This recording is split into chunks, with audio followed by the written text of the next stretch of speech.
여러분 안녕하세요. 편다송입니다. 점심시간은 투자 시간이죠. 여러분의 투자 인사이트를 업그레이드 해드리는 밥보다 투자 하나 시작하겠습니다. 네, 안녕하세요. 빈센트입니다. 한 주를 마감하는 금요일입니다. 자, 이번 주 글쎄요. 지난주 금요일쯤이었는데 미국장의 변동성, 잭슨홀 끝났다. 뭐 괜찮다. 불안하다. 뭐 이런 걸로 한 주가 시작됐는데 우리 장 아직까지는 뭐 나쁘지 않는 것 같습니다. 그래서 한 주를 마감하는 금요일인데 또 다음 주를 시작하는 금요일, 다음 주를 준비하는 금요일이기도 하죠. 전반적인 굵직한 얘기 한번 해보도록 하겠습니다. 오늘 이분을 소개시켜 드릴 텐데요. 분당에서 오셨습니다. 네이버 그린 팩토리점의 이성원 대리 소개시켜 드립니다. 어서 오세요. 네, 안녕하세요. 엄청 심장이 터질 것 같다고. 네. 지금 떨려요. 심장 어떻습니까? 터지기 직전입니다. 안 터져요. 네, 오늘 좀 편하게 한번 해보죠. 금요일이니까. 네. 오늘 어떤 얘기해 주실 건가요? 네. 이전에 제가 7월 말쯤에 나와서 이제 AI 데이터 센터의 이제 발달로 인해서 이제 전력이 부족해지고 있다라고 말씀드리면서 이제 전력 올라운더 기업인 G 버노바에 대해서 설명을 해드렸습니다. 근데 이번에도 제가 같은 이제 비슷한 흐름에서 이제 AI 데이터 센터의 확장으로 주목할 기업 하나 이제 소개해드리려고 나왔습니다. 네, 전력이 필요하다. 이어서 후속편이네요. 네, 맞습니다. 네, 좀 설명을 해드리자면 지난번에도 나와서 말씀드린 것처럼 이제 AI 데이터 센터의 증가 때문에 이제 전력 인프라 기업을 소개해드렸었는데 결국에는 이제 초대형 데이터 센터들이 늘어나고 있고 이런 상황에서 이제 주목할 게 뭔가 하나 더 찾아보니 통신이라는 거죠, 바로. 통신? 네, 맞습니다. 네. 이 통신이라는 게 뭐 우리가 생각하는 그런 통신이라기보다는 데이터들이 이제 뭐 챗GPT 같은 것들을 사용하다 보면 데이터의 사용량이 정말 많이 늘어나면서 이 데이터들 간의 연결이 중요해진 거죠. 그렇기 때문에 이 통신 기업들, 즉 인터커넥트 칩 시장을 한번 좀 보여드리고자 하는데 들어가기 앞서서 이제 엔비디아 CEO인 이제 젠슨 왕도 최근에 나와서 말한 게 AI 성능 향상이 이제 칩뿐만이 아니라 연결 기술에도 달려 있다라고 강조를 한 상황입니다.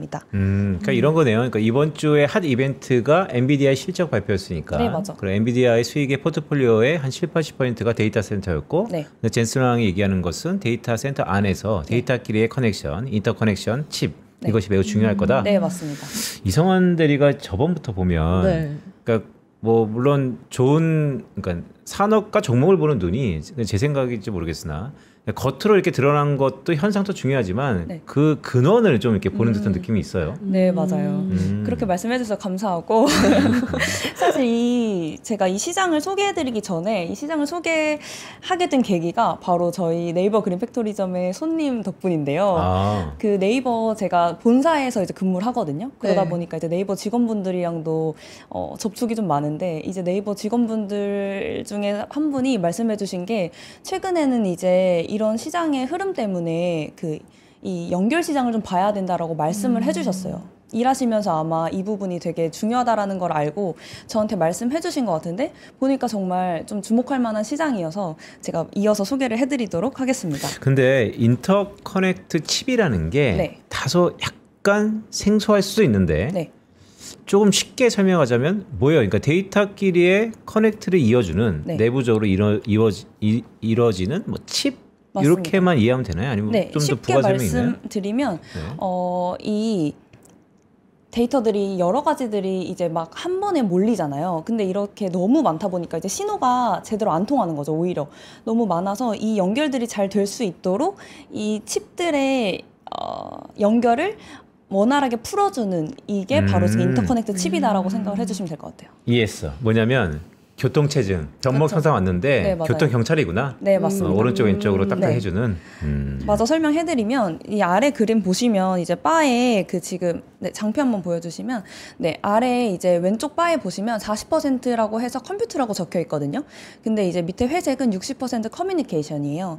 이게 어떤 의미냐면 이제 데이터 병목 현상 때문에 아까 말씀해주신 대로 GPU가 이제 계산하는데 드는 시간보다 데이터를 주고받는데 더 많은 시간이 들고 있다라는 거거든요. 근데 이제 이러다 보니까 지금 데이터 병목 현상을 해결해주기 위해서는 초고속 통신 장비가 필요하다라는 거죠. 이 통신 장비가 왜 필요하냐? 이 통신 장비가 연결을 이제 원활하게 해서 이제 AI의 성능을 증가시켜줘야 하기 때문에 지금 이게 AI 인프라의 숨은 핵심으로 떠오르고 있는 상황이고, 제가 이 연결을 이제 원활하게 해줄 수 있는 기업 바로 가져온 게 아스테라 랩스라는 네, 미국 종목입니다. 기업명이 뭐라고요? 아스테라 랩스요. 랩스. 네. 랩스 그러면 대부분 실험실 비슷하게 연구 뭐 그런 거 아닐까? 네, 맞죠. 이 인터커넥트 칩을 연구하는 회사여서 그런 거 아닐까요? 그럴 수도 있죠.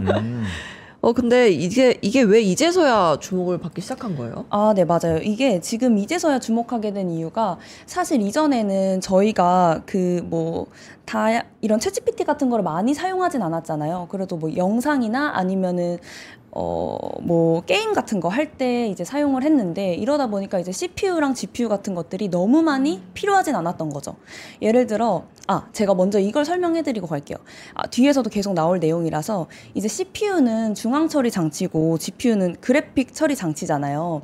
그러다 보니까 이 CPU와 GPU의 연결도 되게 중요하고, GPU와 GPU의 연결도 굉장히 중요한 상태인데, 이 연결이 왜 중요하냐라고 보면, 이 CPU와 GPU를 비교를 하자면 CPU는 사장인 거고요. GPU는 네. 직원인 거예요. 네. 예를 들어서 회사가 돌아가기 위해서는 사장과 직원 간에 소통이 잘 일어나야지 회사가 잘 돌아가잖아요. AI도 똑같은 거예요.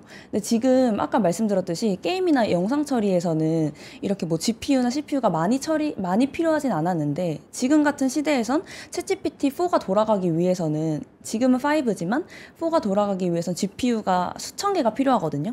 그러다 보니까 이 연결이 더 필요하게 되고, CPU와 GPU도 연결이 중요하지만 GPU와 GPU, 즉 직원과 직원 간의 소통도 잘 해야지 회사가 잘 돌아가잖아요. 네. 이런 거라고 생각을 해주시면 될 것 같아요. 그러면 뭐 대서사를 얘기하기 전에 네. 말씀을 딱 주셨으니까, 근데 제가 잘 몰라서 여쭤보는 거예요. 이런 의구심이 드는데요.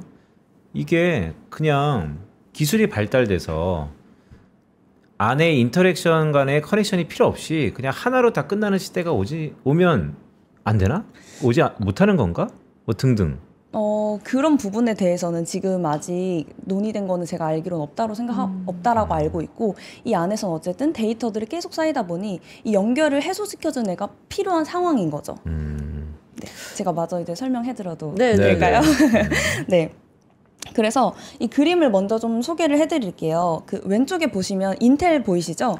그리고 오른쪽엔 엔비디아가 보이는데, 이 엔비디아와 인텔을 연결해줄 수 있는 이 연결 칩 회사가 바로 이 아스테라 랩스라고 이해해 주시면 됩니다. 결국에는 이제 인텔과 엔비디아는 사실 구조가 다르죠. CPU와 GPU 구조가 다르기 때문에 이 연결하는 시장에서 연결이 될까 하는데, 이거를 되게끔 해주는 게 바로 아스테라 랩스라는 거고요. 이뿐만 아니라 아스테라 랩스가 굉장히 유명한 게 엔비디아랑 긴밀한 관계를 가지고 있어서도 이제 시장에서도 잘 알려져 있거든요. 근데 이게 어떤 의미로 이렇게 쓰이냐면, 그 블랙웰이라는 칩들 다 아시죠? 네. 블랙웰. 네. 네. 엔비디아의 대표 칩이죠. 엔비디아의 대표 칩인 이제 블랙웰 GPU가 이 PCI라는 표준 규격이 있어요. 이거는 제가 뒤에서 설명드릴 거라 쉽게 그냥 표준 규격이라고 생각해 주시면 되는데, 이 표준 규격이 지금 최신화되어 있거든요. 이 최신화된 표준 규격 안에서 블랙웰 칩을 최초로 호환성을 입증한 회사가 바로 아스테라 랩스다라고 이해해 주시면 될 것 같아요. 네, 그럼 이 아스테라 랩스의 국가별 매출은 어때요? 네, 여기 이제 보시면은 제가 아스테라 랩스가 어떻게 이제 상장을 됐고 했는지 조금 더 개요를 말씀을 네. 드릴게요. 이제 2017년에 이제 텍사스 인스트루먼트라고 하는 아날로그 반도체 회사 다들 들어보셨을 거예요. 이 회사의 엔지니어 3명이 이제 세운 회사이고요. 이때 아마 요즘에 막 그런 얘기 있잖아요. 세상을 바꾸는 거는 엔지니어다. 이런 이야기처럼 이제 이 엔지니어들도 뭐 회사에서 일하다 보니까 왜 이렇게 통신이 잘 안 되지? 뭐가 문제지? 하다 보니까 이게 연결 병목 때문에 안 되는 거다라고 알고 이거를 해결하자는 미션 아래 스타트업으로 시작을 한 게 아닐까라는 저는 생각을 하는데요. 네. 그리고 이제 이 공모가는 $6로 나스닥에 상장을 했고, 상장한 지는 이제 1년 6개월밖에 되지 않았습니다. 그럼에도 불구하고 이제 현재까지 약 5배 정도가 올랐고요. 지금 얼마인 거예요? 이거는 이제 수요일 종가고요. 네네. 어제자 종가로 189불로 종가 마감했습니다. 어제도 5% 정도 올랐네요. 1년 만에? 반이요.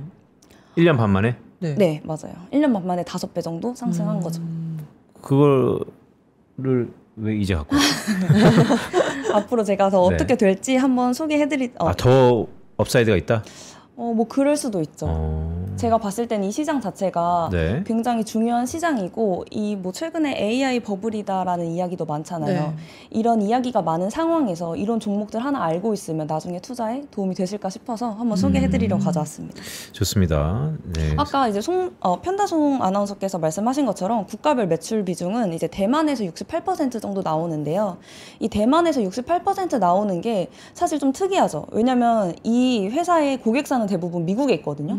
우리가 알고 있는 하이퍼스케일러 기업들 아니면 엔비디아, AMD, 인텔 같은 회사들인데 국가별 매출 비중이 대만이 높은 이유는 바로 이제 팹리스 회사이기 때문입니다. 그래서 TSMC에 이제 파운드리를 맡기고요. 네. 그러다 보니까 이제 매출은 사실 중간 기지에서 잡혀서 이게 대만으로 인식이 되는 거고 실제로 납품하는 곳은 하이퍼스케일러나 아니면 이제 반도체 회사들이라고 이해해 주시면 될 것 같아요. 그러면 가만 생각해 보면 네. 그냥 미국의 전통적인 팹리스들이 네. 에이시아 특히 대만의 TSMC를 비롯해서 파운더리한테 발주를 주는 이 형식, 이게 글로벌 밸류체인상에서의 지금까지의 생존하는 구조였는데 트럼프 대통령이 그걸 깨고 있잖아요. 네. 그러면 첫 번째 트럼프 시대에 더 위축되는 거 아닌가라는 의구심이 하나 들고, 두 번째는 이렇게 아까 쭉 보니까 대만, 중국 이 두 국가만 더하더라도 거의 익스포저가 90% 육박하는데 이 중에 하나라도 뭔가 삐끗하면 수익에 큰 부정적인 여파가 있는 거 아니에요? 뭐 그렇게도 보실 수 있는데요. 어쨌든 제가 이 부분에 든 뒤에 넘어가서 조금 더 자세히 설명해드리도록 하겠습니다. 왜냐하면 이 회사를 설명해드리기 위해서는 배경을 설명할 것들이 많아서 그래요? 네, 빨리빨리 네. 넘어가도록 하겠습니다. 좋습니다. 네, 일단 아스테라랩스 고객사에 대해서는 아까 말씀드린 것처럼 이제 반도체 3사랑 그다음에 클라우드 3사가 매출의 70에서 80%를 차지를 하고 있는데요. 이 중에서도 대표적으로 이제 고객사로 말 나오는 거는 엔비디아예요. 엔비디아가 아까 말씀드린 것처럼 아스테라랩스와 이제 블랙웰 측 검증으로 인해서 탄탄한 관계를 유지하고 있고 이번에 엔비디아 실적 나온 거 보셨을 텐데 네. 그중에서 엔비링크라는 걸 한번 들어보셨을 거예요. 이게 결국에 연결 칩 관련해서 엔비디아가 만든 거거든요. 근데 이거 역시도 지금 엔비디아가 독자적 규격을 만든 검에도 불구하고 아스테라랩스는 여기에도 침투를 해놓은 상황입니다. 그렇기 때문에 이제 이 고객사들과의 협업이 굉장히 잘 이루어지고 있는 상황이고요. 지금 이미 이 시장 자체가 아스테라랩스가 이미 에코시스템으로 진입장벽 역할을 하고 있어요. 그렇기 때문에 뭐 지금 고객사가 이제 70에서 80% 정도 이 회사들이 차지하고 있기 때문에 뭐 발주가 줄어들 경우에 문제가 생기는 거 아니냐라고 생각하실 수도 있지만 네. 이런 에코시스템으로 진입장벽 역할을 하고 있다라는 점과 그 다음에 지금 데이터 센터 시장이 이제 성장하고 있다라는 이 산업의 구조적인 성장으로 봤을 때는 오히려 갈수록 이제 고객사가 확장하거나 점유율이 확대될 가능성이 높다라고 볼 수 있을 것 같습니다. 그럼 그 다음 장표는 뭡니까? 아스테라랩스의 핵심 포트폴리오? 네. 아까 지금 말씀드렸던 건 이제 기업 개요에 대해서 좀 간단하게 설명을 해드렸고요. 이 아스테라랩스가 인텔과 엔비디아를 이어주는 칩이라고 했는데 어떤 제품으로 인해서 이렇게 이어주는 건지 제가 설명을 해드리도록 하겠습니다. 보시면은 이제 한마디로 아스테라랩스는 연결 전 구간을 커버하는 회사인데요. 대표적으로 이제 아리스랑 스콜피오, 레오, 토러스라는 하드웨어 칩들을 판매를 하고요. 이 모든 것들을 통합하는 소프트웨어 플랫폼인 코스모스가 있습니다. 여기서 이제 아리스라는 이 제품이 매출의 한 70% 정도 넘게 차지를 하고 있거든요. 실제로 이게 어떤 거냐면 데이터들이 너무 많잖아요. 그렇게 하다 보니 이 데이터들이 연결이 잘 돼야 되는데 이 연결하는 데 있어서 문제가 생기는 거죠. 그래서 이 연결을 할 때 지연되거나 신호가 약해지는 거를 이제 신호가 다시 깨끗해져서 연결이 잘 될 수 있도록 도와주는 게 바로 아리스라는 칩이고요. 너무 어렵다. 근데 네. 거의 이런 건가요? 그러니까 좀 쉽게 보면 데이터들이 쌓이면 쌓일수록 그게 우리가 딱 테트리스 하는 것처럼 네. 규격화돼서 쌓이지 않을 거니까 네. 엉망진창일 거 아니에요. 그쵸. 그러니까 중간중간에 이 아리스가 그거를 청소 비슷하게 해주는 거예요? 그쵸, 맞아요. 정리해주는 역할을 하는 거고, 여기서 또 주목할 게 스콜피오라는 제품인데요. 이게 사실 지금 매출은 약 10% 정도 내외로 잡히는 칩이에요.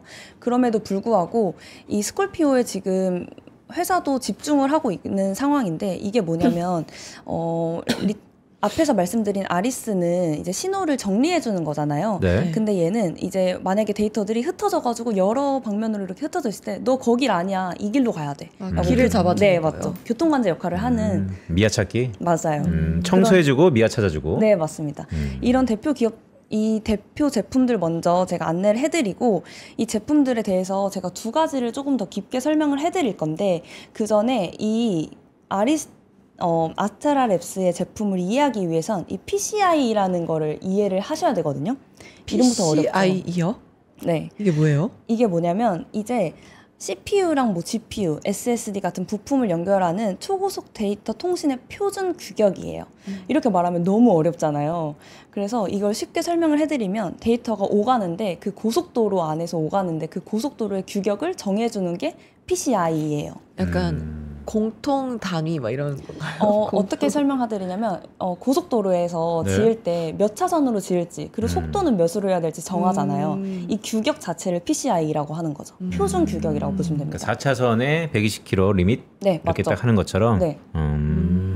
근데 이거가 표준 규격이라는 건 어디서 정하는 거예요? 특정 기업이 정하는 건가요? 네. 기업이 정하는 건 아니고요. 이 PCI RSG라는 이 컨소시엄이 있어요. 국제 컨소시엄이고 이 안에는 이제 반도체 회사랑 서버 회사 뭐 900개 정도가 이 안에 다 들어있거든요. 그러면 이 컨소시엄에서 이 PCI를 이렇게 정해주면 모든 생태계가 이걸 따라가야 하는 구조입니다. 이 국제 컨소시엄 안에는 뭐 우리가 다 알고 있는 엔비디아나 뭐 AMD, 인텔 이런 회사도 있지만 우리나라의 삼성도 들어있고요. 네, 이런 회사들이 다 따라가야 하는 구조인 거죠. 그러니까 이해를 대충 해보자면 PCI가 결국에는 벤치마크, 즉 기준을 정하는 네. 것인데 네. 그것은 어떤 협의체, 컨소시엄에 의해서 정한다. 맞죠. 근데 이게 뭐 주기적으로 정하나요? 아니면 한 번 정하면 계속 가는 건가요? 네. 제가 설명을 마저 해드리면 네. 여기 그래프 한번 보시면은 어쨌든 이 시장 자체가 성장을 하고 있는데 왜 성장을 하냐라고 보시면 옆에 오른쪽 그림 보시면은 이제 PCI 전송 대역폭의 변화라고 해서 점점 세대가 바뀌는 걸 볼 수가 있거든요. 지금은 5.0에서 6.0 세대 사이에 있다고 보시면 돼요. 근데 이게 어떻게 이해를 쉽게 해드리자면 그 PCI가 지금 5세대인 거죠. 그러니까 쉽게 말씀드리면 5차선 고속도로인 거예요. 근데 이 5차선 고속도로에 차들이 너무 많은 거죠. 그러다 보니까 움직일 수도 없고 연결도 잘 안 되고 막혀버리는 거예요. 그래서 이 국제 컨소시엄에서 정해주는 거죠. 야, 너네 길 너무 막히지? 내가 그러면 차선 2배로 늘려줄게. 해서 차선도 넓혀주는데 대신에 속도도 넓혀요. 예를 들어 100km로만 달려야 돼라고 했는데 200km 무조건 달려야 돼. 200km로 달리고 5차선 2배로 늘려줄게 하는 거죠. 그렇게 하다 보면 데이터들이 꽉 막혀있던 것들이 좀 병목 현상이 풀리겠죠? 이런 거를 정해주는 게 지금 PCI이고요. 이렇게 되다 보면 데이터들이 속도도 빨라지고 길도 넓어지니까 잘 달릴 수 있을 것 같은데 오히려 사고도 있어요. 왜냐하면 너무 빨리 달려야 되다 보니 이 신호가 제대로 안 잡히는 거예요. 그런 걸 해주는 게 아스테라랩스의 제품 역할이라고 생각을 해주시면 됩니다. 어렴풋하게 한번 지금까지를 정리해보면 네. 데이터들의 활용도가 훨씬 더 커졌으니까 뭔가 효율성의 제고 측면에서 정리와 정돈이 되게 필요한 니치마켓이 있는데 거기에 이 아스테라랩스는 PCI라는 것을 필두로 해서 잘 트래킹해서 따라가고 제품을 만든다는 것이죠. 네, 맞죠. 근데 이 PCI라는 것은 컨소시엄에서 결정이 되는데 네. 거기에 들어와 있는 주 멤버들을 보니 엔비디아가 들어가 있잖아요. 네. 그러니까 사실 엔비디아가 이 시장을 석권하고 있으니 엔비디아가 다 만드는 거 아니에요? 뭐 그렇게 생각하실 수 있는데요. 그 엔비디아만 할 수 있는 거는 아니에요. 그리고 이 부분에 대해서는 제가 뒤에 이슈로 하나 가져온 게 있어서 그걸 보면서 설명을 해드리도록 하겠습니다. 근데 아까 그 장표 보면 네. PCI 1.0, 2.0, 네. 4.0, 5.0에서 6.0까지 있잖아요. 네. 이게 6.0으로 가면 이 시장이 커지는 건가요? 아니면 성능이 더 좋아져서? 성능도 좋아지고 이게 이렇게 커지는 이 숫자가 올라가는 것 자체가 데이터들이 너무 많아졌다. 그러니까 AI 발달이 너무 생각보다 빨라서 이 시장에 이게 지금 커버가 안 되니 도로 넓혀줄게라는 거예요. 아, 네네, 이해됐습니다. 네. 실제로 이 장표 한 번 더 보여드리면, 네, 장표 한번 보시면은 이게 지금 5세대였을 때만 해도 아스트라랩스가 이 연결 시장에서 굉장히 강자였어요. 왜 그 이유가 뭐냐면 아스트라랩스랑 이제 브로드컴이 같이 이 5세대에 있었는데 브로드컴이 생각보다 이 5세대에 이거 별로 막 중요하지 않은 것 같아. 나는 그냥 네트워크 칩 더 집중할래 하고 브로드컴이 이 시장에서 조금 빠졌어요.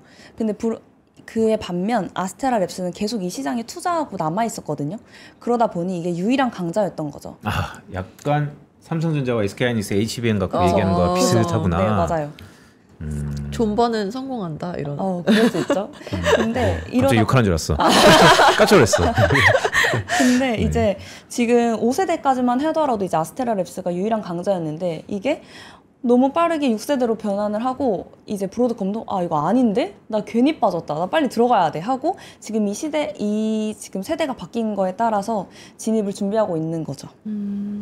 진입 장벽은 그렇게 높지 않은가 봐요. 잠시 이탈했다가 다시 들어오는 데 있어서 크게 뭐 어폐가 없는 거 보니까. 그런 거 제가 뭐 이렇게 평가를 할 수는 없지만 사실 그렇게 보기는 굉장히 어렵다고 제가 말씀드리는 게 이게 기술력 자체가 굉장히 중요한 시장인 거죠. 그리고 이게 지금 들어온다고 해서 바로 이게 점유율이 뺏기냐 이거는 조금 어려운 것 같고요. 그 이유로는 이제 사실 아까도 말씀드렸지만 이 엔비디아와의 그 아까 블랙엘 칩을 호환성을 검증한 최초의 회사잖아요. 네. 근데 엔비디아가 사실 AI 시장에서 GPU를 80%를 차지하고 있는데 그러니까요. 이 회사가 이 호환성을 연결하는 데 쓴 회사가 어디죠? 아스테라랩스잖아요. 이런 걸 봤을 때 기술 진입 장벽이 확실히 있고 이미 좋은 고객사를 차지하고 있다라고 보는 게 맞을 것 같습니다. 그러니까 이미 뭐 판은 재편된 것 같고 악어와 악어 사이 관계가 아닌가라는 생각이 좀 들어서 네. 결국 엔비디아의 실적에 따라서 아스트라랩스도 실적이 거의 콜레이션이 네. 매우 한 7, 8 엄청 클 것 같은데 네. 거의 엔비디아 실적이 연동되는 거 아닙니까? 맞아요. 실제로 엔비디아에서 아까 말씀드렸던 그 엔비링크라는 이 새로운 연결 기술을 이제 발표를 했는데 이 부분이 매출이 잘 나왔거든요. 그럼에 따라서 어제 아스테라랩스가 많이 오른 거예요. 그러니까 제가 이제 주가 측면에서 보면 뭐 공부도 이제 쭉 하겠지만 결국 엔비디아의 고밸류에 대한 우려가 늘 있잖아요. 네. 그러면서도 계속 신고가를 경신하고 있고 그래도 엔비디아 좋은 건 다 알겠는데 주가는 더 기울기 함수니까 부담스러운 사람들이 슬쩍 있단 말이죠. 네. 그럴 때 보완제 성격으로 추천하는 종목인지 아니면 왜냐하면 거의 엔비디아와 연동될 테니까 어떤 측면에서 우리가 주가 측면, 투자 측면에서 보면 접근해야 되는지가 좀 포인트 궁금해요. 뭐 엔비디아와 이제 같이 움직이는 거는 맞죠. 하지만 사실 엔비디아가 다가 아닌 기업이에요. 왜냐면 이 연결칩 시장은 사실 이제 데이터 센터가 늘어나다 보면 데이터가 많이 지나다니고 이건 엔비디아만 하는 건 아니거든요. 엔비디아가 시장에 AI GPU들을 많이 만들지만 이 GPU들만 연결해 주는 건 아니고요. CPU, GPU도 연결해 주고 렉관 서버 간도 연결을 해 주는데 이거는 엔비디아만 하는 건 아니고 하이퍼스케일러들 그리고 반도체 칩 회사들 실제로 이제 아스테라랩스 같은 건 고객군을 확대하고 있어요. HP나 델 같은 회사들이요. 그렇기 때문에 굳이 엔비디아에 다 따라가는 회사다라고 보기는 어려울 것 같습니다. 제가 좀 더 설명을 해드릴까요? 네. 대표 제품 그래서 지금 말씀드렸던 이 보정칩 수요에 따라서 봐야 할 제품 첫 번째가 이제 아리스라는 제품인데요. 이 제품 이름이 아리스고 이게 리타이머라는 제품군인데 이게 결국에 아까 빈센트가 말씀 주신 것처럼 이제 고속통신선을 따라서 멀리 이동하다 보면 신호가 끊기거나 잡음이나 지연이 일어날 때 이런 것들을 깨끗하게 만들어서 데이터가 연결이 잘 될 수 있도록 도와주는 칩이라고 보시면 됩니다. 그리고 아까 그 브로드컴이랑 이제 다른 기업들도 이제 침투할 수 있다라고 제가 말씀을 드렸잖아요. 그래서 이게 PCI 리타이머 시장이 5세대에서 6세대로 변하면서 경쟁자들이 어떻게 될지 시장 점유율을 제가 한번 가상으로 이제 시나리오를 짜봤는데요. 보시면은 경쟁자들이 들어와서 시장 점유율 떨어지는 거 아니야? 라고 생각할 수 있지만 이 구조적 성장 안에서는 지금 이미 아스테라랩스가 차지를 했고 그리고 이제 브로드컴이나 뭐 크레도 테크놀로지라는 기업들이 들어온다고 하더라도 실제적으로 이제 점유율은 줄 수 있지만 이 AI 서버나 데이터 센터 증설이 빨라짐에 따라서 오히려 매출 총액은 늘어나는 구조다라는 거를 설명을 드리고 싶었습니다. 네, 그리고 또 대표 제품 어떤 게 있어요? 네, 대표 제품 두 번째는 바로 스콜피오라는 제품인데요. 이게 회사에서는 지금 10% 내외로 매출액을 차지하는데 이 회사도 그렇고 이 연결 시장에서 되게 주목하고 있는 제품이에요. 바로 이 스콜피오라는 제품이 왜 그러냐면 아까 말씀드린 것처럼 교통관제 역할을 해준다고 네. 했잖아요. 네. 이게 지금 중요한 게 두 가지 시리즈가 있는데 X 시리즈와 P 시리즈거든요. 근데 이 중에서도 P 시리즈가 되게 수요가 높아요. 그 이유는 GPU랑 CPU 간의 연결을 이제 도와주는 게 바로 P 시리즈 스콜피오라는 제품인데 이 CPU와 GPU가 생각보다 병목 현상이 너무 심한 거죠. 왜요? 이 이유는 아까 말씀드린 게 제가 CPU는 사장이고 GPU는 직원이라고 네. 말씀드렸잖아요. 근데 직원이 10명인 회사에서 사장은 1명이면 이 직원들이 다 사장한테 보고를 해야 되는데 병목 현상이 직원 간에 있는 것보다 당연히 심할 수밖에 없는 거죠. 근데 스타트업 같은 경우는 각각의 직원들이 PO로서 사장 네. 역할을 하면서 사실은 동등한 관계에서 의사결정자가 다 되면 그런 현상도 있잖아요. 그렇게 따지면 그렇게 너무 깊게 들어가시면 이 비유가 없어지지만 알겠습니다. 이유가 네. 있습니다. 네. 이해했습니다. 네. 네, 그런 이유로 이제 지금 P 시리즈가 굉장히 인기가 많고 이러다 보니까 지금 원래는 아까 그 아리스 시장에서는 아리스 즉 리타이머 시장에선 브로드컴이 점유율이 낮았고 오히려 아스테라랩스가 높았죠. 근데 이거는 반대예요. 여기 이 시장에서는 브로드컴이 이미 좀 꽉 잡고 있었는데 여기에 갑자기 아스테라랩스가 이 PCI 6.0에서의 지위가 있잖아요. 네. 엔비디아와 함께했던 그게 있으니 이 아스테라랩스가 이거를 활용해서 최초로 스위치를 낸 게 스콜피오고 이 제품을 갑자기 10월에 포트폴리오에 넣어버렸어요. 그러다 보니까 회사에서 뭐야 얘네 이제 이것도 안 해? 하면서 점점 점유율이 높아지고 있는 상황인 거죠.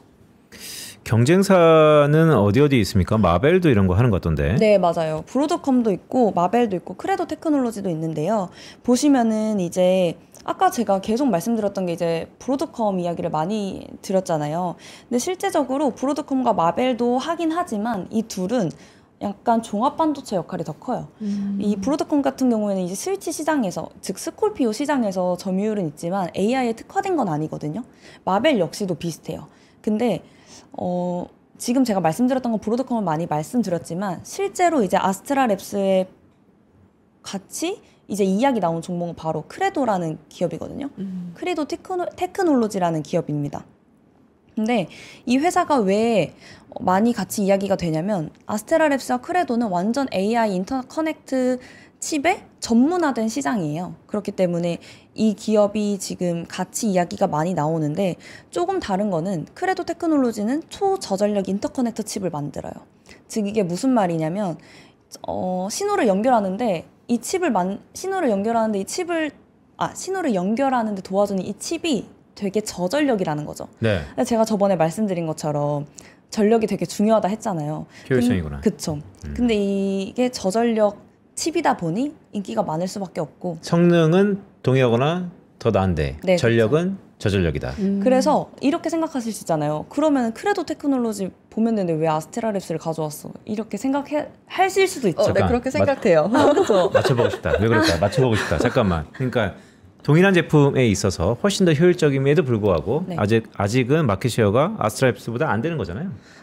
마켓쉐어라기보다는 네. 이게 어떻게 보시냐면 되게 비슷해 보이잖아요. 네. 근데 사실은 되게 달라요. 이게 너무 기술적인 이야기라 제가 그냥 쉽게 풀어서 설명해드리면 크레도는 외부에서의 연결을 도와주는 칩인 거고요. 아스테라랩스는 내부에서 연결을 도와주는 칩인 거예요. 그렇기 때문에 이 보는 연결 자체가 다르기 때문에 크레도가 뭐 초저전력이었다고 하더라도 아스테라랑은 다른 거죠. 외부 되실까요? 연결을 특화돼 있고 네, 아스트라랩스는 내부 연결을 특화돼 있고 네. 그럼 아예 기능이 다른 거 아닌가요? 그렇죠. 겹치는 시장도 있지만 아예 보는 제품군 자체가 조금 다르기 때문에 이게 완전히 동일한 시장에서 뭐 이렇게 하는 건 아니다라는 걸 제가 말씀을 드리고 싶었습니다. 어려운데. 어렵지만 네. 중요하다. 네, 중요합니다. 그리고 그 최근에 화두가 되고 있는 게 연결칩 시장에서의 엔비디아잖아요. 네. 이 부분도 좀 더 자세히 설명해 주시겠어요? 빈센트가 아까 계속 말씀드렸던 네, 게 바로 드디어 이건 것 나왔습니다. 같아요. 네, 네. 맞아요. 나는 이 지금의 이 논의들이 약간 올드 패션이 되지 않을까 생각 좀 들어서 왜냐면 결국에는 원샷에 끝나는 게 훨씬 더 좋잖아요. 그럴 수 있죠. 근데 지금 이제 원샷에 끝나기 위해서 엔비디아가 바로 엔비링크 퓨전이라는 걸 출시를 했는데요. 아, 미래로 가는 거예요 이제? 네. 근데 달라요. 이게 빈센트님의 지금 생각과는 조금 다른데 그래요? 어쨌든 이야기 해보겠습니다. 그 이제 젠슨 왕이 아까 초반에 말씀드렸던 것처럼 엔비디아가 이제 뭐 이런 시장이 너무 중요해졌다. 칩도 중요하지만 연결 시장이 너무 중요하다라고 초반에 제가 말씀을 드렸잖아요. 그러다 보니까 이제 젠슨 왕이 욕심이 난 거죠. 그러면 나 연결칩까지 내가 할래. 이렇게 돼버린 거예요. 그래서 이 NV링크라는 거를 출시를 했는데 기존의 NV링크는 GPU랑 GPU만 연결을 했었어요. 근데 이 NV링크 C2C, 그러니까 칩 투 칩을 만들어서 특정한 경우에는 이제 GPU랑 CPU도 연결할 수 있게끔 만든 게 바로 NV링크 퓨전이라는 건데요. 근데 그러면 아까 계속 빈센트가 말씀해주신 것처럼 그렇게 되면은 한 번에 다 연결하면 아스트라랩스 연결칩 시장에서 뭐 없어지는. 네. 좋다고 했는데 이거 의미 없는 거 아니냐라고 생각을 해주실 수 있는데 그러니까 당장은 아니겠지만 결국 중장기 투자를 궁극적으로 갈 때 그 마켓에 대한 서바이벌 아니면 생존에 대해서 한번 생각해봐야 되지 않나라는 의구심이 좀 들어서. 그럴 수 있죠. 근데 사실은 그 대답에 대해선 아니요라고 대답을 드릴 수 있을 것 같아요.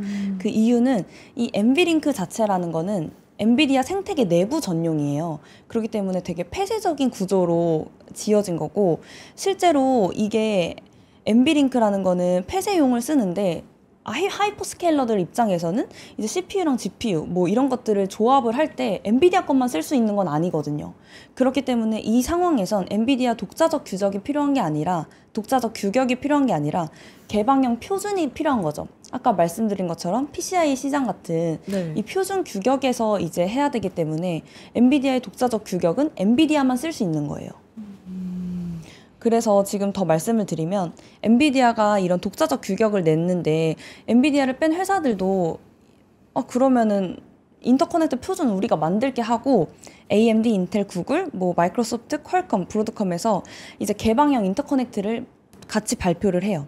이 안에서는 이제 개방형이기 때문에 당연히 아스테라랩스가 사용이 되는 건데 아까 독자적 규격인 엔비링크는 그러면 아스테라랩스 못 쓰는 거 아니냐라고 생각하실 수 있지만 이게 독자적 규격이고요. 실제로 이 안에서도 아스테라랩스는 또 엔비디아랑 또 손을 잡았어요. 그래서 독자적 규격임에도 불구하고 아스테라랩스는 이 안에서도 지금 기회를 포착해서 협업을 확대를 했거든요.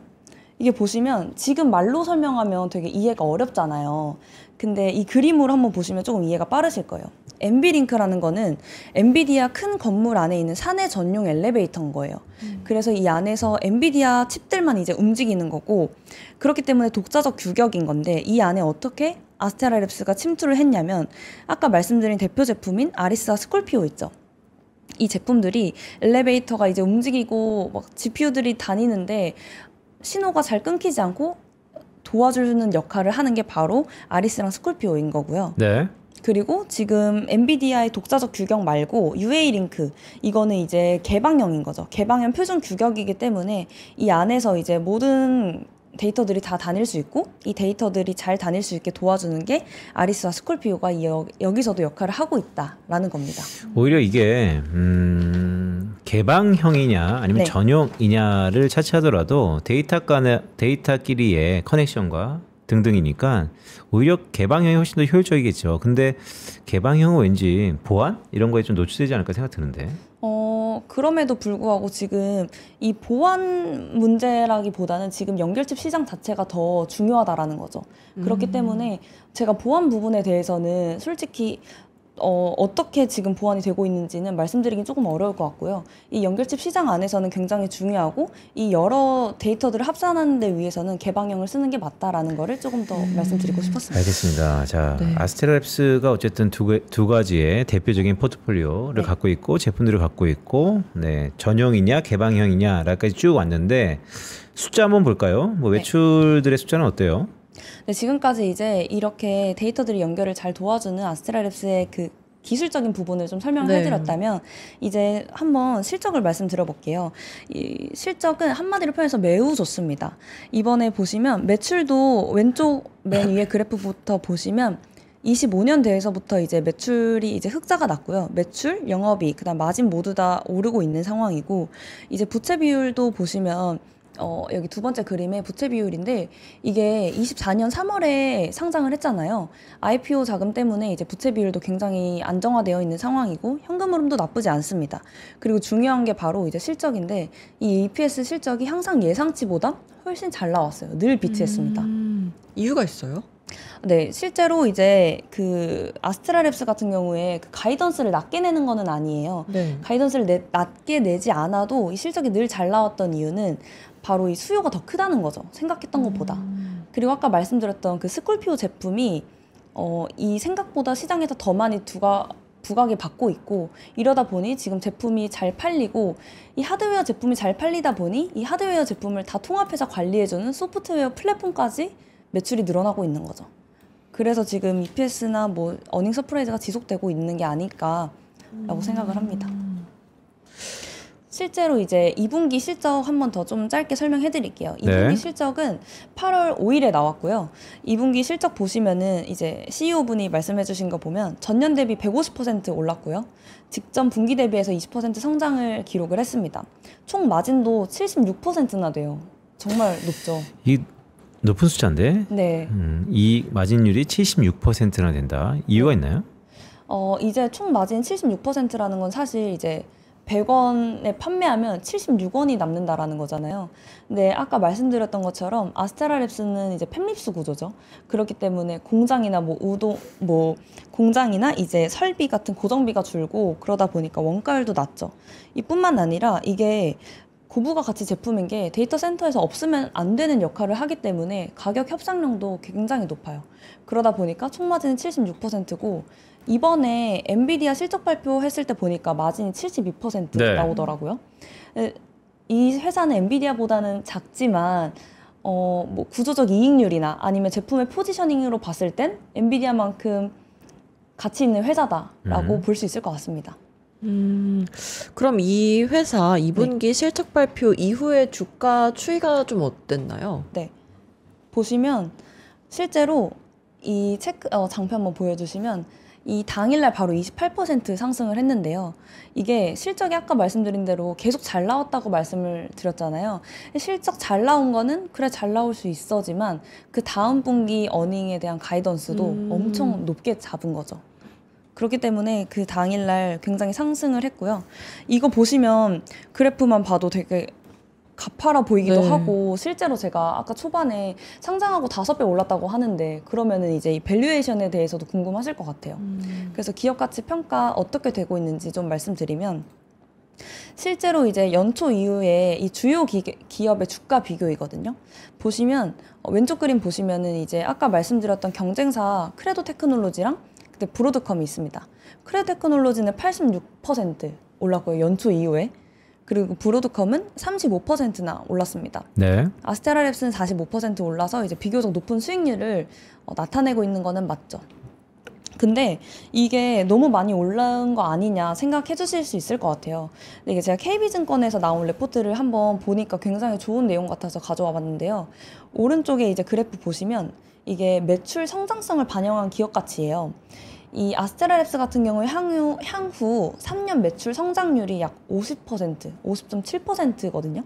근데 S&P 500의 평균이 4%입니다. 그리고 반도체가 평균이 8%고요. 즉 이제 판매 대비한 기업 가치가 36배가 나오는데 이렇게 보면 되게 높은 것 같은데 여기에 이제 향후 3년 매출 성장률로 다시 계산을 해보니 이 기업 가치가 70배 정도라는 거죠. 근데 이 그래프 보시면 S&P 500이 92배예요. 매출 성장성을 반영한 기업 가치가 92배인데 아스테라랩스가 이것보다 저평가된 70.9배로 거래된다. 사실상 뭐 기업 가치가 지금 밸류가 높은 거 아니냐라고 생각해 주실 수 있지만 장기 매출 성장성을 반영했을 때는 기업 가치가 좀 낮은 상황이다라는 겁니다. 그럼 월가 평균 목표가는 어느 정도 되나요? 네, 보시면 지금 목표가 한번 보여드리겠습니다. 월가 평균 목표가는 166불이에요. 지금 189불이고요. 실제 그러면 네. 업데이팅이 안 되는데요? 업데이팅이 안 된 건 아니고 다운그레이드예요? 맞습니다. 아. 가격이 근데 사실 어제 거는 제가 이제 어제 가격이 189불까지 올랐으니까 이제 평균 목표 가격은 166불이긴 하지만 최고 예측 가격은 215불이에요. 그리고 실제로 보시면 스트롱 바이죠. 이 지금 17개의 기관에서 의견을 냈는데 15개가 이제 스트롱 바이 의견, 매수 의견을 낸 상황입니다.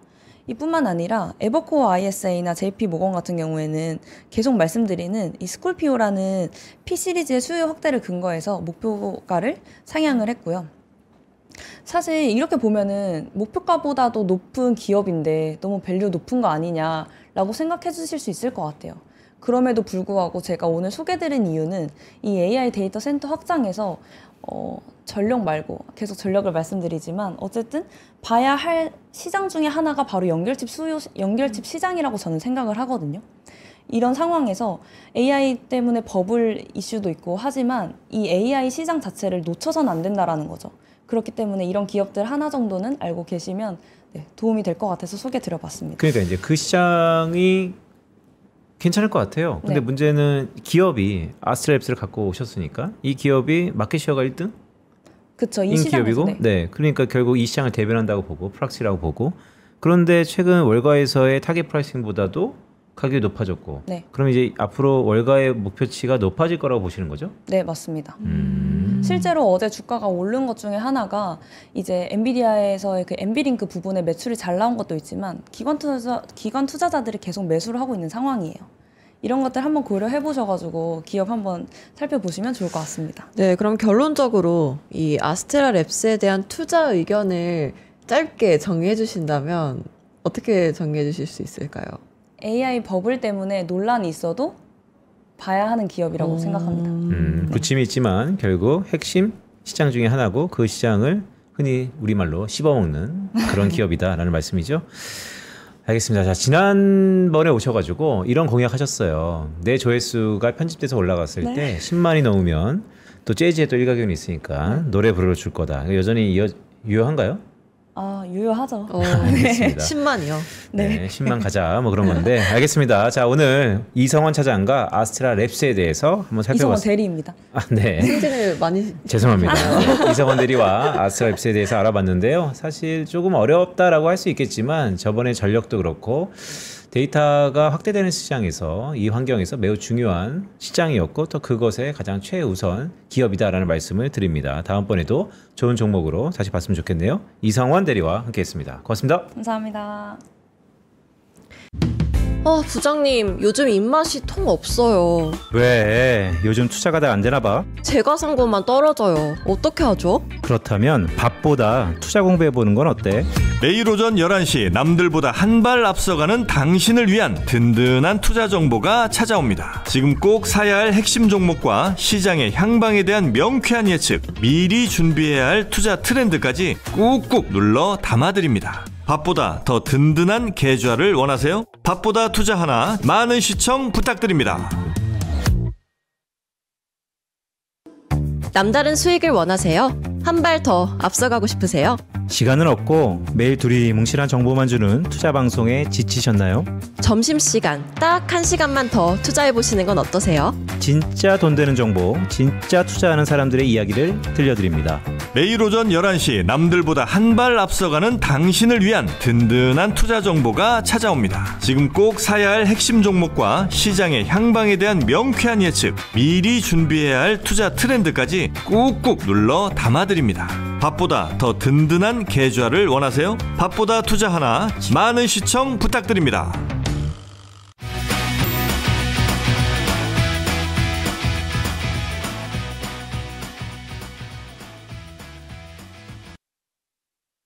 네, 오래 기다리셨습니다. 마켓 이슈 하나하나 시간입니다. 지금 이 순간 시장이 어떻게 숨쉬고 있는지 생생하게 확인해 보겠습니다. 석지연 PB와 함께합니다. 어서 오세요. 어서 오세요. 안녕하십니까. 석지연 PB입니다. 네, 석지현 PB.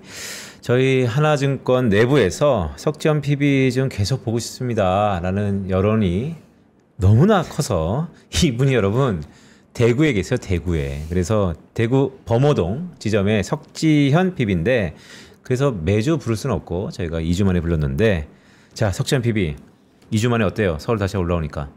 서울 공기 좋네요. 서울 공기 좋다. 네, 간단 명료하군요. 자 전반적인 코스피 코스닥 분위기 한번 볼까요?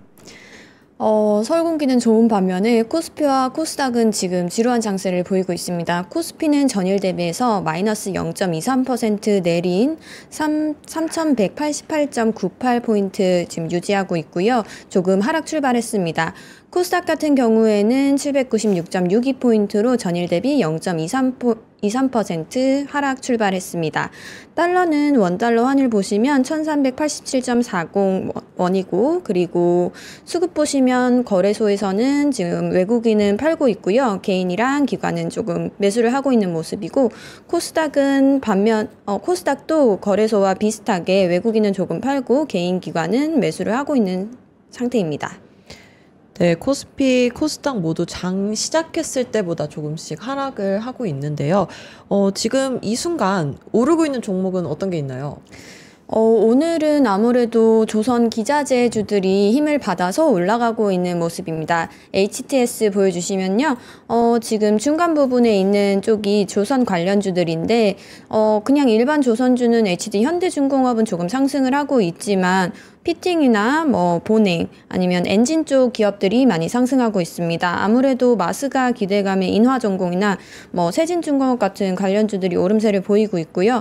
특히 BMT는 오늘 강세를 보이면서 신고가에 다시 가까워지는 형국을 보이고 있습니다. 우리 주도주라고 할 수 있는 조선이 다시 한번 각광받고 있는데 제 기억으로는 화장품이 한 지지부진했던 것 같은데 오늘 화장품 전반적인 주가는 어떻습니까? 오늘 화장품은 조금 전반적으로는 내리고 있습니다. 파마리서치가 지금 유럽에 이렇게 진출을 하거나 계약을 한다는 소식이 들려오기도 했는데요. 그런 소식이 발표되었어도 주가에는 크게 반영되지 않는 모습을 보입니다. 하지만 제가 뒤에서 뉴스를 통해서 말씀을 드리겠지만 이제 오늘 오후부터 일본에서 새로운 소식이 들리게 될 거기 때문에 조금 기대를 해보셔도 괜찮겠습니다. 일본에서 새로운 이슈가 있군요. 네. 자, 반대로 많이 떨어진 종목들이 있다면 어떤 게 있을까요? 상승한 종목을 다 말씀드리지는 못했는데 일단 오늘도 2차 전지가 내려가고 있는 모습을 보이고 있습니다. 2차 전지는 여기 중간 쪽에 보시면 있고요. LG에너지 솔루션을 포함해서 어제부터 LNF가 주도한 2차 전지 하락세가 이어지고 있습니다. 관련해서 세비캠 등의 폐배터리 관련주도 내려가고 있습니다. 네, 오전에 시장 전체에 영향을 준 주요 이슈들 함께 살펴보겠습니다. 어떤 이슈 있었나요? 네, 오전에 시장의 주요 뉴스들을 보시면요. S&T 에너지가 미국에 공장을 건설했다는 소식이 있었습니다. S&T 에너지는 세계 1위 공랭식 열교환기 업체인데요. 미국의 첫 생산 시설을 설립을 하고 822억을 투자한다는 소식이 있었습니다. 다음으로는 브로드컴 관련해서 뉴스가 있었는데요. 브로드컴이 미국 주식에 관심이 많은 분들은 아시겠지만 주문형 반도체로 유명한데 다음 주에 실적 발표를 앞두고 있습니다. 엔비디아에 이은 AI 2위 입지를 굳히는 형국이 될지 기대가 되는 상황이고요. 그리고 삼성전자 관련해서도 관심이 많으실 텐데 테슬라 차세대 AI 칩 AI6 국내에서 첫 생산 들어갔습니다. 잠깐 전자닉스 한번 보고 올까요? 삼성전자 얘기가 나왔으니까 오늘 삼성전자와 SK하이닉스의 주가 흐름은 어떻습니까? 네, 삼성전자는 지금 조금 상승하는 형국을 보이고 있고요. 0.43% 상승했습니다. 지금 7만 원이 조금 깨지면서 불안해하시는 분들도 계시겠지만 삼성전자는 꾸준히 이런 조금씩의 소식이 들리면 반응을 하는 모양이고요. 반면에 SK하이닉스는 같은 반도체주라 하더라도 오늘 뚜렷한 소식이 없었기 때문에 약보합 형국입니다.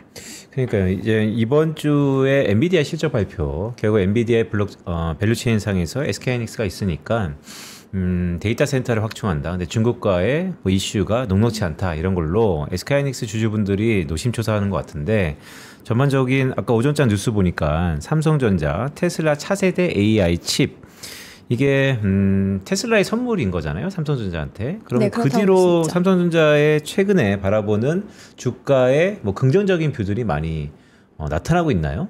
긍정적인 뷰들은 많이 나타나고 있지만 이것이 뭐 단기적인 수혜라고 볼 수도 있고 앞으로 TSMC를 어떻게 뭐 이겨나가느냐 이런 것도 삼성전자의 주가를 결정하는 요인이라고 할 수 있겠습니다.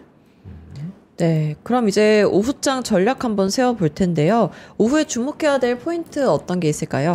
오후에 주목해야 될 포인트는 제가 아까 말씀드렸던 뭐 메가와리 말씀드리기 전에 7월 PC 물가지수 발표가 한국 시간으로 9시 반에 예정이 되어 있습니다. 2연속 상회할까 한번 지켜봐야 하고요. 2달 연속 최근에 예상치를 웃돌았고 파월 의장도 잭슨홀에서 고용두나 위험을 언급하면서 금리 인하 가능성을 시사했었습니다. 그렇다 보니까 이번 PC 결과는 9월 금리 인하 결정에 직접적인 영향을 줄 수도 있습니다. 물가가 높게 나오면 인하가 지연될 수도 있고 안정세를 보이면 고용 우려와 맞물려서 인하 명분이 조금 더 커질 수 있겠습니다. 다음으로 두 번째 소식 전해드리기 앞서서 아나운서님 메가와리가 뭔지 아시나요? 메가. 우리 그때 다루지 않았었나? 메가와리? 큰 점포 뭐 이런 들어본 거? 것 같은데. 네, 전래운전장 와갖고 했던 것 같은데. 네. 네, 한 번쯤 들어보셨을 것 같은데요. 화장품주에 관심이 많으시다 보니까 제가 한번 여쭤봤는데 메가와리의 메가는 크다라는 뜻이고 와리는 일본어로 뭐 할인 행사라는 그런 것을 뜻합니다. 그래서 메가와리 행사는 지금 큐텐 재팬에서 3월, 6월, 9월, 12월 이런 식으로 분기마다 이어지는 뭐 올영 세일 같은 거라고 생각하시면 쉬울 것 같습니다. 우리가 올영 세일 하면 뭐 아나운서님도 그렇겠지만 저도 한번 쓱 들어갔다가 다시 나오기도 하잖아요. 네. 그런 것처럼 트래픽이 굉장히 크게 증가하는 온라인 행사라고 알고 있고요. 여기에서 매출이 성장하게 되면 그런 것들이 실적으로 연결이 될 수 있기 때문에 지금 오늘 주말부터 시작이 되는 메가와리 행사도 주목을 해 주셔야 되겠습니다. 마지막으로 오늘 저녁부터는 유럽 심장학회가 시작이 되는데요.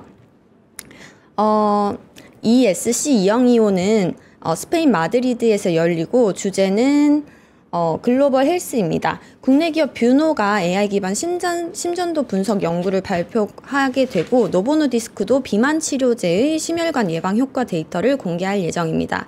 일라이릴리는 공식 발표는 없지만 경쟁 구도에 있기 때문에 이런 데이터들로 비교가 될 수도 있겠고 한미약품이나 메지온 같은 국내 기업들도 관심을 받을 수도 있겠습니다. 그러니까요. 이번 주를 시작해서 가을에는 뭐 바이오 관련된 학회들이 되게 많다 그랬는데 자 석지연 PB 네. 이번 주 있잖아요. 이번 주 사실 되게 다사다난했어요.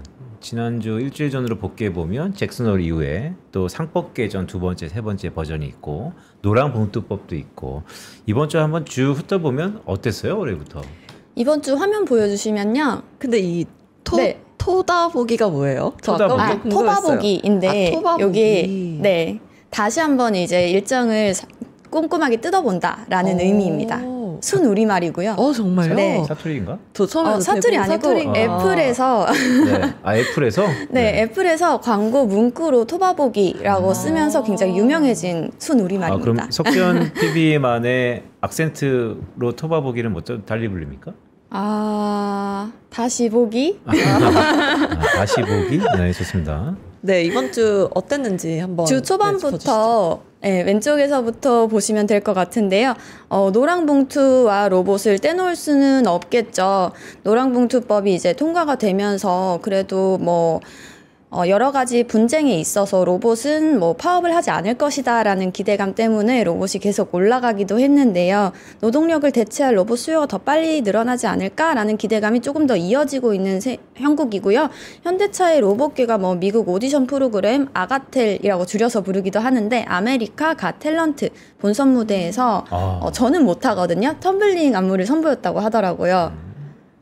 이제 빈센트님 가능하십니까? 저 소실적에 네, 한번 좀 돌았습니다. 네. 네, 저는 못하는데 로봇계가 하면서 이제 또 하나의 뉴스거리가 되어 주었고요. 또 엔비디아의 젠슨왕 CEO가 AI 다음은 로보틱스라고 언급을 하면서 조금씩 주가가 오르는 모습을 보였습니다.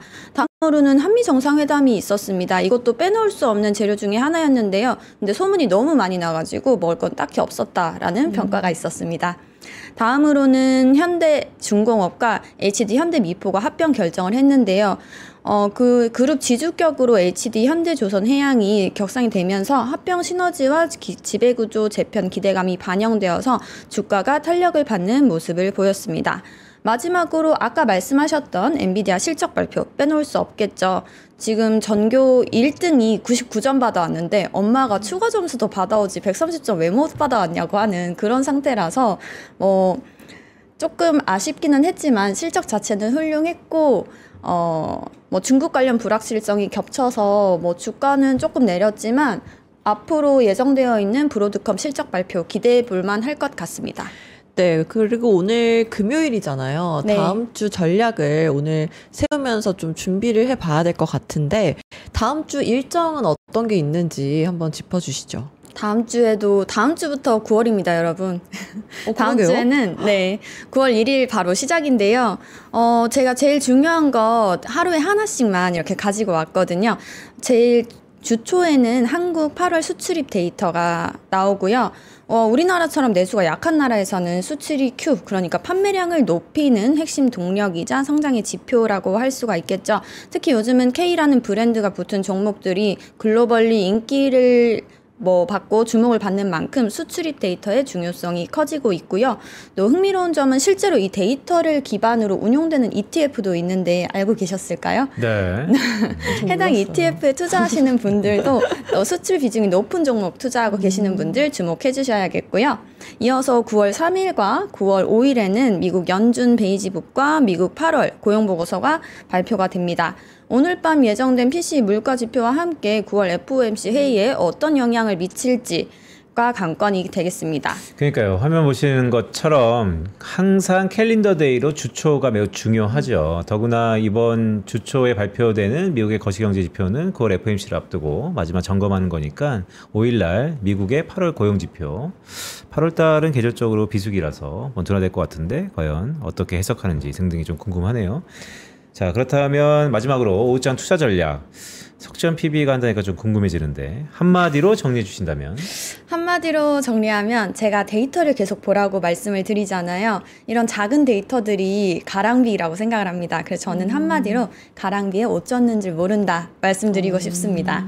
PC나 메가와리 행사나 유럽 신장학회 소식까지 여러 데이터들이 이제 나올 수 있는 이벤트를 짚어드렸기 때문에 데이터들 참고하셔서 가을 태풍이 또 드세잖아요. 피해 가시기를 바라겠습니다. 네, 가랑비에 옷 젖은 줄 모른다. 그만큼 데이터를 하나하나 차근차근 보자라는 말씀까지 주셨습니다. 자, 대구 범호동에서 2주에 한 번씩 먼 길 오십니다. 그래도 잘 깔끔하게 정리하는 분이니까요. 석지연 PB 기억합니다. 그러니까 한 2주 전에 처음 우리 오프닝 할 때 재경지역본부 즉 수도권 이남 지역에 하나증권에서 나를 찾았으면 좋겠다라는 포부를 밝히셨는데 석지연 PB 수고하셨습니다. 다음 2주 뒤였죠? 2주 뒤에도 또 참신한 정리 부탁드립니다. 수고하셨습니다. 감사합니다. 네, 오늘 벌써 마무리할 시간인데요. 마치기 전에 저희가 진행하고 있는 이벤트죠. 밥보다 투자 하나에 무엇이든 물어보세요의 당첨자를 발표하겠습니다. 이번 그 주에도 당첨자? 네. 진짜 많은 분들이 좋은 사연이랑 질문을 보내주셔서 네. 제가 추첨을 하는데 애를 먹었습니다. 그렇죠. 네. 그래서 이번 주 당첨자 5분을 전화번호 뒷자리로 불러드리겠습니다. 3230님, 6979님, 7067님, 3125님, 그리고 7702님입니다. 이분들에게는 기재해주신 연락처로 바로 오늘 본도시락 1만원권 모바일 교환권을 발송드리겠습니다. 아쉽게 이번 주에 당첨되지 않은 분들도 이벤트는 다음 주에도 계속 진행이 되니까요. 끝까지 많은 관심 부탁드리고요. 다정씨, 다음 주면 9월이에요. 네. 9월은 매우 중요한 달일 것 같은데 우리 늘상 하는 거 8월 달에 복귀해보면 다정씨가 잘 맞췄어요. 주가 네. 이럴 것이다. 9월 달 어떨 것 같아요? 9월엔 올라갈 것 같아요. 9월에 오른다? 네. 네, 9월 말에 다시 한번 네. 박제해서 리뷰해 보도록 하겠습니다. 네, 이벤트는 다음 주에도 진행이 되니까요. 9월에도 많은 참여, 관심 부탁드립니다. 그럼 밥보다 투자 하나는 다음 주 월요일에 다시 찾아뵙겠습니다. 시청해주셔서 감사합니다. 고맙습니다.